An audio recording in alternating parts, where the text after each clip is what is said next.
donde no deberías usar Botox, aunque te lo pidan. Vamos a empezar con una verdad incómoda. Que el paciente quiera Botox no significa que lo necesite. Y sí, hay casos donde usarlo es mala práctica. No usa Botox si bruxismo leve o solo desgaste antiguo. Si no hay dolor, hipertrofia, actividad muscular intensa, el Botox aquí es innecesario.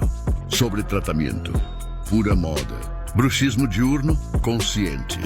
Pacientes que aprietan despiertos, lo hacen por estrés. Lo pueden controlar. Aquí funciona. Educación, conciencia. Terapia conductual. El Botox no educa hábitos. Dolor de origen no muscular. Dolor articular. Neuralgias. Dolor odontogénico. Pinchar macetero no va a arreglar lo que no viene del músculo. Paciente sin diagnóstico claro.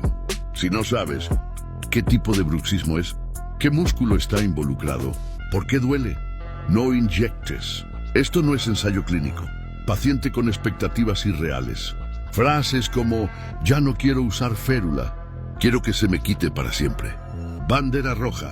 Contraindicaciones médicas. Enfermedades neuromusculares. Embarazo. Lactancia.